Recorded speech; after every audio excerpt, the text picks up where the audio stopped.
has been called the real-life Rocky, a man who overcame all odds to make a childhood dream come true. He is Vince Papale, the former teacher who got a shot to make the Philadelphia Eagles at the age of 30 and whose inspirational journey in the NFL became the acclaimed movie Invincible. She is Janet Cantwell Papale, a former world-class gymnast who turned a career-ending injury into an opportunity to excel elsewhere, first on the diving board, then as a coach, and now as a successful entrepreneur. And they, together, are my special guest on this edition of It's Your Call. Hi there, everyone. It's great to have you with us. I'm Lynn Doyle. The book is called Be Invincible, a playbook for reaching your full potential. And in it, the Papales share their life experiences, including some major disappointments, in hopes of motivating others to be the best that they can be. Janet, Vince, it's great to have you here. Well, it's great to be here. Thank you very much. So I'm very interested in learning how I can become invincible. What was You your already motivation? What was your motivation to put this book together? Well, you know, Janet has a great saying. Go ahead, say what you wanted to do. Hit the F5 button. Well, right? the F5 button, you know, we're all refreshing right now. The world's a different world than when we started out years ago. And it's if you don't like refresh yourself and change who you are, you're going to be left in the passing lane. So is the key to becoming invincible and to reaching your goals to continue to hit that refresh button? Well, you have to do that in order to survive. You know that. I call it analyze, adapt, and achieve. And that's one of the chapters in the book, is that you have to see what's going on now, have your game plan, your adaptations, and then make it happen. But one of the motivations for the book simply was the movie has been out for 5 years. Can you believe that? I believe it. I can't believe it. Like just past Labor Day weekend, and I remember being in the studio on this set talking about this movie when it was first coming out. And it spawned a speaking career for me, and going out and talking all over the country, all over the world. And then recently, because of the economy, whatever, everybody's having setbacks, and the speaking sort of dropped off because the first person or the first thing that they're going to do at conventions or whatever, they're going to cut out the speaker. Or people aren't going to these conventions anymore, so they're not having them anymore. So we figured, well, one way to sort of generate some interest is, well, let's come out with another book. So what's going to be the title of the book? And we messed around with the, you know, it's never too late to get into the game, you know, the playbook for life. And then finally it was Be Invincible, a playbook for realizing your full potential. And it first started out, was going to be mostly my speech in the book fashion, in the form. And then as I'm talking to our co-writer, Tim Vanderhey, and as I'm talking to him on Skype, and he's out in Seattle, and then I said, Janet, what do you think?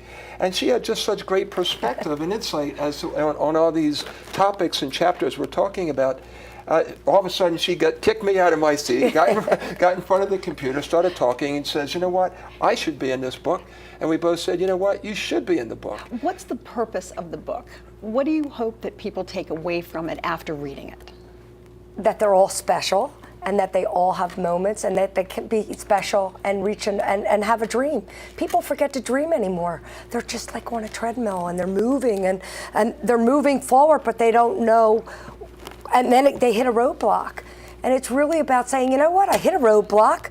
Let's go back, let's figure out, what was I good in? Who believes in me? What can I do? And you go to your next thing. We know Vince's story because, as we said, it's been memorialized on film forever and ever now. Tell people your story. What was your dream when you were a young girl? Oh, well, when I was a little girl, I'm the oldest of 9 children. So, and the first 6 were girls. So your dream was to have your own room. Yeah, that's right. We had one bathroom. A little bit of space. You know, you're right, because, you know, like when we met Mark, I said to Mark, I go, how many bathrooms do you have in your house? Because he's the youngest of 9, and I'm the oldest of 9. He looked at me and said, what are you talking about? Right. Are you nuts? And I go, well, no. I mean, you want a bathroom, don't you? Absolutely. So besides the fact of hoping to have some space to yourself, you were the oldest of 9, Yep. 7 girls, you were all gymnasts. Did you, from the very time that you were young, want to be a world-class gymnast? I had no idea. Really, I was very sickly. My other sisters were very good. I ruptured my spleen when I was 9, had the last rites. And then I went from there, and I saw my sister doing this great gymnastics, and I go, oh, can I please do it? I want to do this. They go, oh, forget it. You can't do this. You're not well. You're sickly. You're this. And I'm the one that made the team. So you made the World Games. U.S. gymnastics team, and were on track to do really well, but then had what ended up being a career-ending injury. At 18, how disappointing was that? I know. It was devastating because my whole life revolved around being an athlete. My whole identity was being an athlete.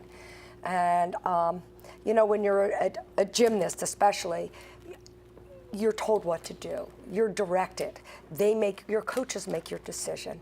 So your whole life is you're a jock. You don't know what else to do. And I went on to college and I was devastated. I didn't know what to do. And I started trying different sports because I wasn't ready to give it up.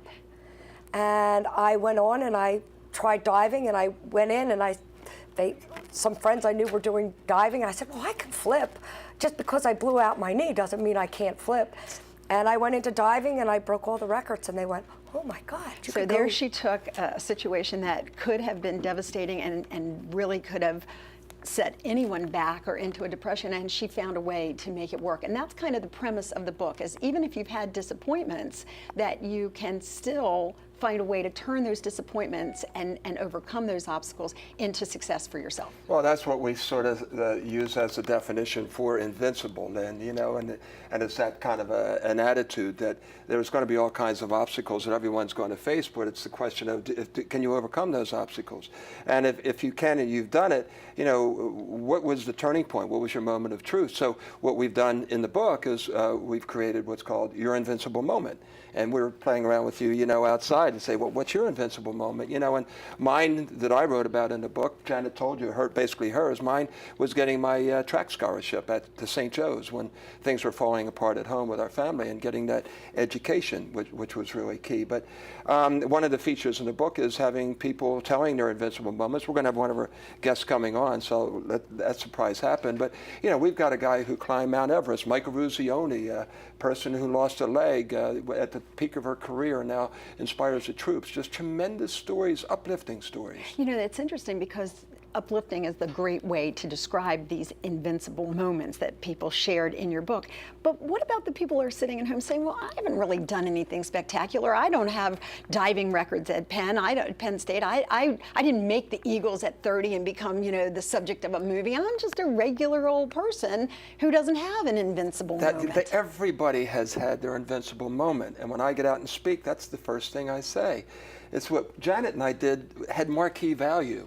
But everybody in their life has had something that they've done where it was extraordinary, where people said it couldn't be done. And, you know, and get confidence and get control of your life to what you did in order to get through that. And a lot of times you have to revert back to your fundamentals. And that's one of the keys, one of the things we talk about. So all we want to do is have fun with it. We had a lot of fun with it. Give people hope, maybe motivate, and a little bit of teaching along the way.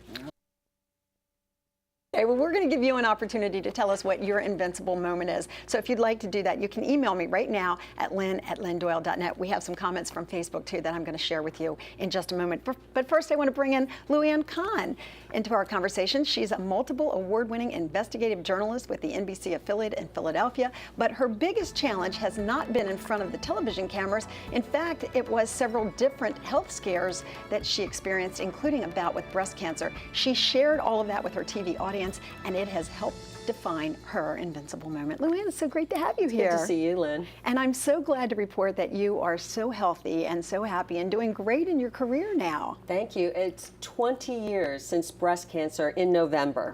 20 years. Now, at that time, we didn't have the walkathons and the pink ribbons and the public awareness that we have now. You were actually on the forefront of educating the public about breast cancer. Was that your defining, your invincible moment? Oh, definitely it was. And you know, there weren't that many young women at that time. We thought of breast cancer as an older woman's disease. Mm-hmm. And we didn't know how many younger women were getting breast cancer. And as my generation came up and started getting it, we were angry and we spoke out. But at the time I was diagnosed, I was 34 years old, just turned 35. I didn't know anyone who had breast cancer. There was no one in my family who had breast cancer. I was terrified. I didn't know if I'd survive. And I was so angry, you know. I wanted to speak out about it. I was going to say, is that what motivated you to talk about it? Because my mother had breast cancer around that same time, and she was relatively young to have gotten it.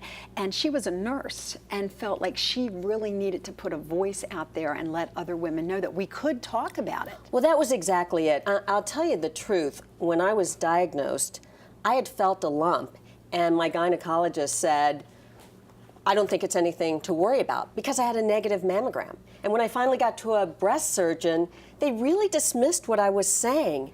And finally, after 6 months of walking around with this breast cancer that kept getting bigger, finally I was diagnosed because I kept pursuing it. I was dismissed, and I knew if that happened to me, that it was happening to other women, and I had to talk about that. You know, it's interesting, when I was reading Vince and Janet's book, and you shared that story in your Invincible Moment, it took me back to when my mother was diagnosed, because here my mother was, an operating room nurse, a registered nurse, who had also in self-exam found a lump, and was told by her older doctor, don't worry about this. I'll let you know if there's anything to worry about. And the story echoes yours, because for 6 months she kept saying, this is not right. But she didn't have a voice, an advocate for herself, until she finally went to someone else, and he said, we got to get this out of here right away. It's cancer, it's malignant. And you know what? We were the lucky ones. I hate to tell you how many young women at that time just were told to go away, and they did, and they didn't make it. So we were very lucky that we listened to our gut and we pursued it. So we know your Invincible Moment. How did you all get together? Why did you want to be included in this book? Why did you feel it was important? You know, I really relate to their book, and I really understand, I think, what they're talking about. And one of the things I thought that was so important, what Vince and Janet said, was that you're either fighting, sometimes in your best moment, you're fighting for something or you're fighting against something. You got to find that passion. And we all have a role to play, and sometimes you just know in your gut when it's your time to step up. My dad was a social worker, and I think I always learned as I was growing up, there are times you got to step up, not just for yourself, but for other people. That seems like a lot of people will say, gosh, that just takes so much energy, and I am using everything I have just to get through my day. I'd love to have dreams. I'd love to have an invincible moment. I'd love to have a playbook for life that I could follow. But right now, I can just barely survive the day. What do you say to those folks? Go back to the fundamentals. Always go back to the fundamentals in order to get through and to survive, you know, and those kinds of things that drive you, those kinds of things that motivate you. And as Luann had said, you know, find out what your role is, and try to find the passion within that role, and just play it out. Janet? I think you have to take time for you. You know, we're on such a treadmill, and we're going from this event to the next event. You have your kids, you're juggling. You forget you in the process. You know, I remember I used to make fun of people. What do you mean you don't have time to work out? You have to make working out part of your daily life. Guess what? If you don't schedule it, it doesn't happen. Right. Because you can fill up your life with 100 different things, because there's always going to be somebody pulling at you. So you have to make sure you become a priority, and that you are your advocate, because guess what? If you're not, everybody's just going to keep taking because you have the energy. Women always have that obstacle to overcome, because people look to us to be the caretakers and to manage things, and we very often put our own needs Oh, that's absolutely right. To the end of the line. We're always take care of the boss, our husband, our kids, everybody, which is when I talk hope about... not in that order. No. And you know what I mean. Although we have the same bosses now, so perhaps our priority has changed. Right. We put everybody in front of us, but where would they be without us? Exactly. So we better be taking care of ourselves. That applies not only to succeeding in life, but also particularly when it comes to women's health issues. Absolutely. Now, of course, Vince, you've had health issues as well. Yeah. That's something that you address in the book, and you are an inspiration to people because you too, like Luann, went out there and talked about it at a time when men might not have been as open. Well, you know, I talk about it. I'm 10 years out from my colon cancer. I had 18-inch resectioning done and became a spokesperson for colon rectal cancer awareness. It's a beautiful thing about the movie that it gives me now a platform, and not just here in the Delaware Valley, but all over the country, and I go out and speak. But I wouldn't be here today if it weren't for her.